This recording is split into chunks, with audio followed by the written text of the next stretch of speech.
Year and a half ago, I'm in a hotel in Atlanta, Georgia. I had just finished at a conference. I had 2 hours before I had to leave for the airport. Checking email, I had an email from a lady. She sent an attachment with it. The subject of the email just said, "Please, please help." The email was from a lady that had lost a niece to gun violence. She belonged to a group, mothers and fathers that had lost children to gun violence. They were going around to local, state, and federal governments to try to get laws enacted to just be better at deciding who gets guns. Nobody wanted to take the guns away. They just wanted the laws to make people better. She sent me a couple of databases. And she said, "We see in your profile that you do storytelling with data. Can you use this data and come up with a story to help us convince these government agencies that we need to do a better job?" I looked at the data. One was an FBI database from 2013, 11,252 deaths, accident or murder only, no suicides, gun deaths. The only data, gender, birth date, the state they died in, the day they died. The other database had the population of every state, and for that state, the Brady organization rating as to whether their gun laws were good, bad, or somewhere in between. I've always been an advocate for great gun control. I even said once, if I could snap my fingers and turn every gun in the world into a child's toy, I would do it. I did that in a presentation once. Somebody in the audience laughed. I stopped and looked at him. Very quickly, he just said, I'm sorry, I just have to tell you." As soon as you said that, all I could think of is this big game hunter in Africa. A very angry rhino bearing down on him, and his last words being, "What the hell is this Barbie doll doing here?" I like that.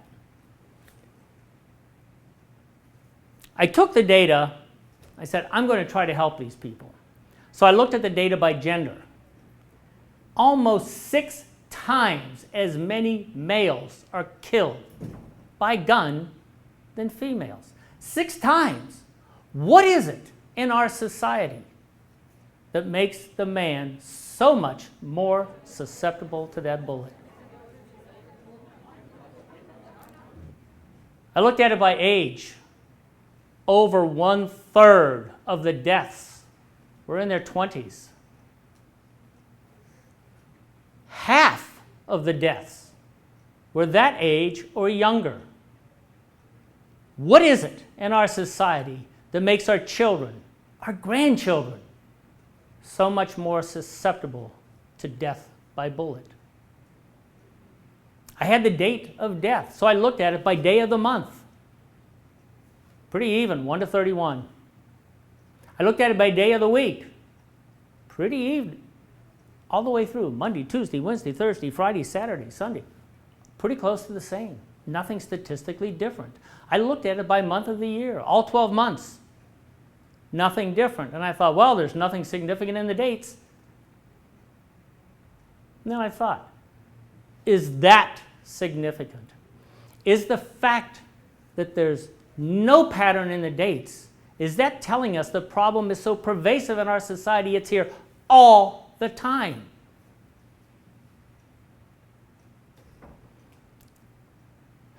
I took the deaths by state and I normalized them to deaths per 100,000 population.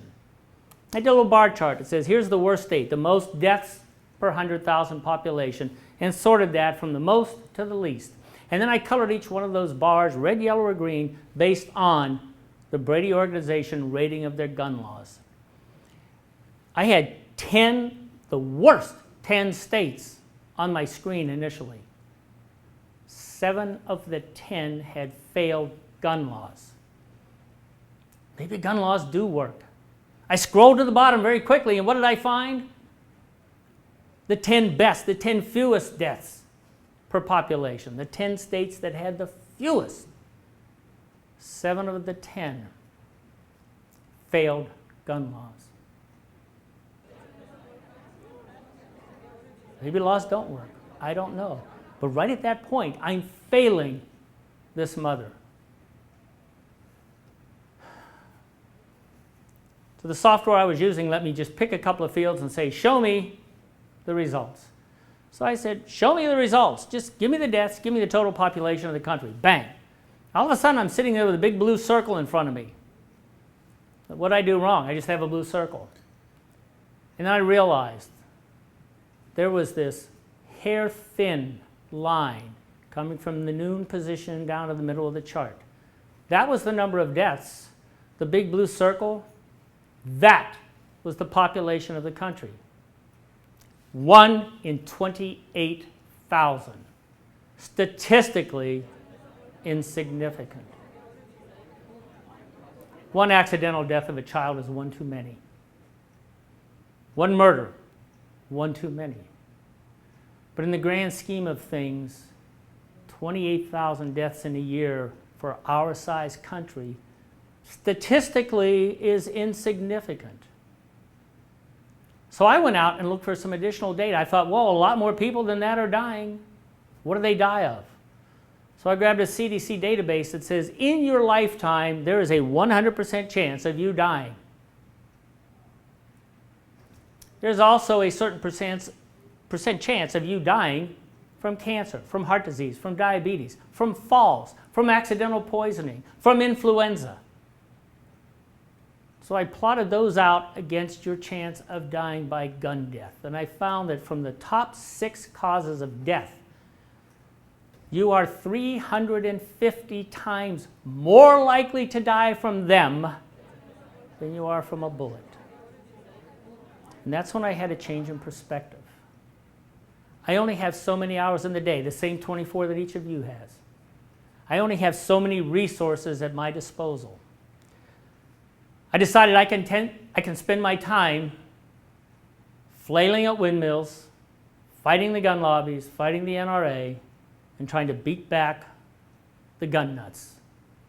Or I can spend my energies working with my clients that are in healthcare, genomic research, people that are trying to make a difference in the health. If I can impact 1% of the people I touch in those fields, and one of them comes up with a better treatment for cancer, a better treatment for heart disease, a better treatment for Alzheimer's, a better treatment for diabetes, 1%. I will have done more good for mankind than if I did snap my fingers and get rid of all the guns. I decided I'm taking my resources, my time, my effort, my passion. I'm going to spend it there on things that matter more. What about you?